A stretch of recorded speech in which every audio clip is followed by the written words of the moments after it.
अरे ओ भैया, आप कौन हैं? आप तो मेरे गुरुजी के ठाकुर नहीं हो, फिर आप कौन हैं? मैं इंद्रदेव हूँ। कौन इंद्रदेव? मैं किसी इंद्र विंदर को नहीं जानता। मैंने तो पहले तुम्हें कभी नहीं देखा।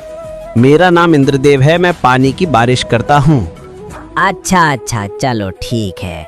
अब आ ही गए हो तो एक तरफ बैठ जाओ। पता नहीं आज कौन।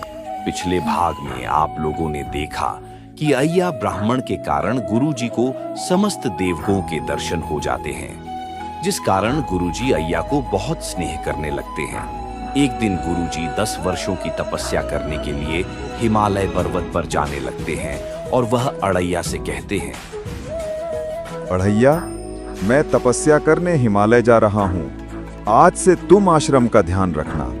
अब तो तुम एकादशी का व्रत करना मत भूलना। याद रखना मेरी बात।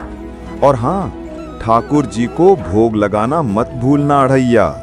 जी गुरुजी। गुरुजी वहां से चले जाते हैं।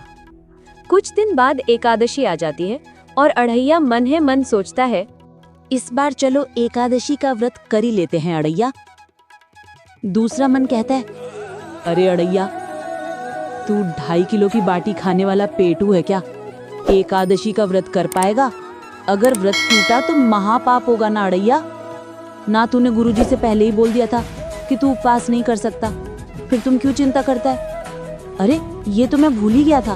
पिछली एकादशी पर कुछ अधिक ही भीड़ भाड़ हो गई थी, जिस कारण मैं भरपेट भोजन नहीं कर पाया था। इस बार मैं कुछ अधिक ही राशन लेकर जंगल में जाकर रसोई पालूंगा। अड़ैया बाजार निकल जाता है और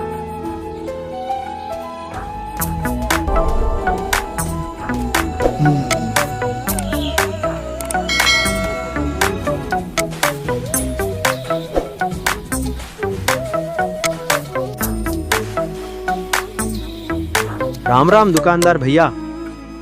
राम राम अड़ैया ब्राह्मण जी, बताइए मैं आपकी क्या सेवा कर सकता हूँ?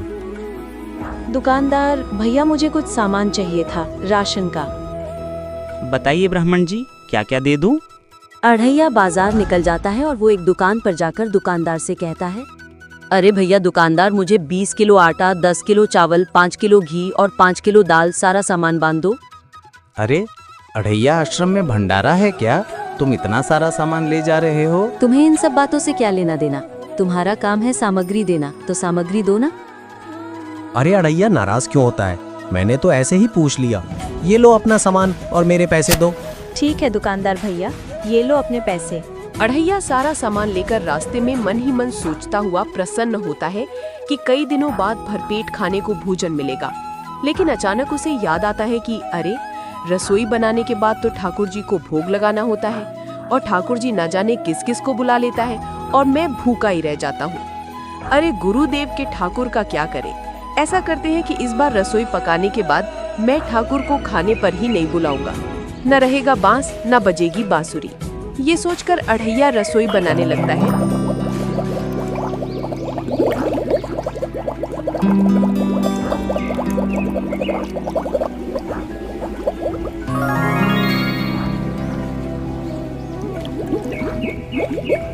अड़ैया के द्वारा पकाए जाने वाली रसोई की खुशबू सारे ब्रह्मांड में फैलने लगती है, जिसकी खुशबू की चर्चा स्वर्ग में सभी देवगण करने लगते हैं। रसोई की खुशबू पाते ही नारद जी बोल ही पड़ते हैं, नारायण नारायण, कितनी सुगंध है अड़ैया की इस रसोई में। लगता है आज फिर से भंडारा खाने को मिलेगा। यहाँ जंगल में भगवान राम सीता जी से कहते हैं, जानकी अड़ैया की रसोई पाए हुए कई दिन बीत गए हैं। एक बार फिर से अड़ैया की रसोई खाने का मन हो रहा है।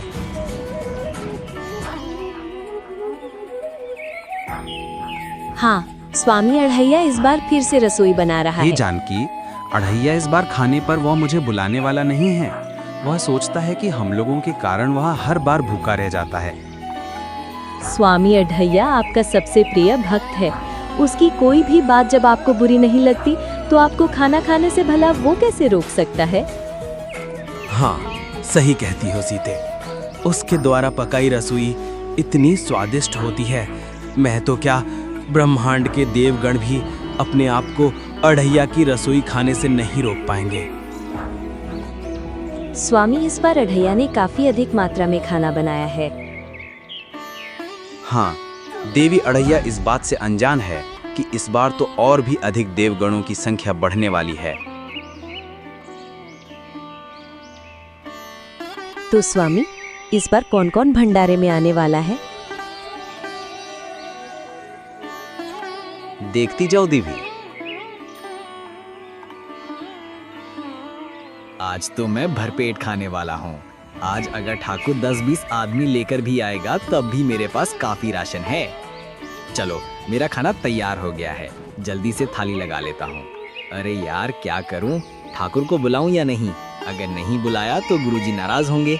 चलो बुला ही लेता हूँ। गुरुजी के ठाकुर, आओ और आकर खाना खा लो। अढ़ैया की आवाज सुनकर सबसे पहले भंडारे में इंद्रदेव पहुंच जाते हैं। अरे ओ भैया, आप कौन हैं? आप तो मेरे गुरुजी के ठाकुर नहीं हो, फिर आप कौन हैं? मैं इंद्रदेव हूँ। कौन इंद्रदेव? मैं किसी इंद्र विंदर को नहीं जानता। मैंने तो पहले तुम्हें कभी नहीं देखा। मेरा नाम इंद्रदेव है, मैं पानी की बारिश करता हूँ। अच्छा, चलो ठीक है। अब आ ही गए हो तो एक तरफ बैठ जाओ। पता नहीं आज कौन कौन आने वाला है। ए गुरुदेव के ठाकुर, कहाँ है आप? जल्दी से आओ, खाना तैयार है। इस बार अढ़ैया के बुलाने पर नारद जी आ जाते हैं। नारायण नारायण, प्रभु नारायण नारायण, नारायण नारायण नारायण। कितनी सुगंध है इस खाने में। अरे ओ भैया, अब आप कौन हैं? मैंने आपको भी पहले कभी नहीं देखा। अरे अढ़ैया, मुझे नहीं पहचाना? नारायण नारायण, मैं नारद मुनि हूँ। प्रणाम नारद जी, प्रणाम। आयुष्मान अढ़ैया, चिरंजीवी रहो। तो नारद मुनि यहाँ क्या कर रहे हैं आप वही नारद जी हैं जो चुगली करते हैं, इधर की बात उधर करते हैं। यहाँ किसकी चुगली करने आए हैं आप? नारायण नारायण, मैं किसी की चुगली करने नहीं आया हूँ। मैं तो खाने की सुगंध इतनी जबरदस्त है कि मैं अपने आप को रोक नहीं पाया। गुरुजी के ठाकुर, आप कहाँ हैं? आओ और खाना खा लो। कहाँ हैं आप? यहाँ सीता जी रामचंद्र से कहती है, हे स्वामी, अढ़ैया आपको पुकार रहा है, आप क्यों नहीं जाते हो? देवी, अभी और विलंब है मेरे जाने में। आज मैं सबसे अंत में जाऊंगा। मुझे ये देखना है कि मेरे भक्त अढ़ैया में कितना धैर्य है। वह कब तक मुझे पुकारता है। तो स्वामी, अढ़ैया की धैर्य की परीक्षा ली जा रही है। अब समझी मैं स्वामी। गुरुजी के ठाकुर, आप कहाँ हैं? आओ और खाना खा लो। कहाँ हैं आप? अब की बार खाना खाने के लिए माता लक्ष्मी जी, गणेश जी, शंकर जी, पार्वती जी, ब्रह्मा जी एवं यमराज आदि देवगण आते हैं और अढ़ैया से कहते हैं, हे अढ़ैया, हम सब देवगण आ गए हैं। हम लोगों को बड़ी जोर की भूख लगी है, हमको खाना दो। अपनी आंखें खोलो अढ़ैया। अरे आप सब कौन हैं? हमने तो आप लोगों को नहीं बुलाया, तो फिर बेशर्मों की तरह क्यों आते ही जा रहे हो? लगता है आज फिर मुझे खाना नहीं बचेगा। क्या कह रहे हैं अढ़ैया? कुछ नहीं। तो हम सबको खाना खिलाओ। अरे, एक तो बिन बुलाए आ गए हो और बेशर्मों की तरह खाना मांग रहे हो। सुनो आप सभी, जब तक मेरे गुरुदेव के ठाकुर जी नहीं आ जाते तब तक किसी को खाने का एक निवाला भी नहीं मिलेगा। इस बार फिर से सीता माता कहती है, हे स्वामी, दोपहर होने को आई है। अढ़ैया 2.5 किलो बाटी खाने वाला ब्राह्मण है। उसकी इतनी धैर्य की परीक्षा ना ले और अति शीघ्र अढ़ैया के पास चले। स्वामी, अब तो हमें भी बहुत जोर की भूख लगाई है। हाँ देवी, भूख तो मुझे भी बहुत लगाई है। चलो तो फिर चलते हैं। हनुमान, लक्ष्मण, कहाँ हो? चलो सभी साथ आ जाओ। अढ़ैया के यहाँ भंडारे पर चलना है।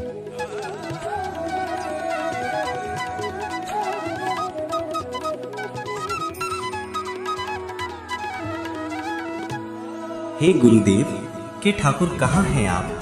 खाना तैयार है, जल्दी आ जाइए गुरुदेव जी के ठाकुर। अढ़ैया अपनी आंखें खोलता है और कहता है, हे गुरुदेव के ठाकुर जी, आने में इतना विलंब क्यों किया?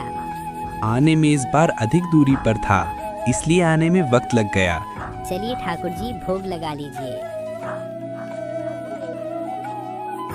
जैसे ही भगवान राम खाना खाने बैठते हैं, यहाँ कई राक्षसों का हमला हो जाता है और राक्षस खाने पर टूट पड़ते हैं। तभी भगवान रामचंद्र अपनी तीर वाणों से सभी को मार भगाते हैं और खाना स्वयं खाते हैं और अन्य सभी उपस्थित देवगणों को भी खिला देते हैं। इस बार देवगणों, भूत प्रेतों, आत्माओं की इतनी अधिक संख्या हो जाती है कि अढ़ैया को खाने का एक भी निवाला नहीं बचता है। इस बार भी अढ़ैया भूखा ही रह जाता है। लेकिन इस बार अढ़ैया के खाने को खाकर सभी देवगण अढ़ैया को वरदान देते हैं कि हे अढ़ैया ब्राह्मण, सारे ब्रह्मांड तुम्हारे जैसा रसोई बनाने वाला कोई और नहीं होगा, और जब जब कोई भी प्राणी संसार का भंडारा या कोई भी शुभ अनुष्ठान करेगा तो उसे अपनी रसोई सुरक्षित और स्वादिष्ट बने, इसके लिए रसोई के पास श्रीफल यानी नारियल, थोड़े गेहूं, जल का छोटा लोटा आपके नाम से रखा जाएगा। और जो भी रसोईया ऐसा नहीं करेगा, उसकी रसोई न सुरक्षित रहेगी, न स्वादिष्ट बनेगी, और उसका भंडारे की रसोई आत्माएं ग्रहण करने लगेंगी। ये हम सब देवगणों का तुम्हें आशीर्वाद है। सभी देवगण अढ़ैया को आशीर्वाद देते हैं, देकर चले जाते हैं। यहाँ शाम हो जाती है।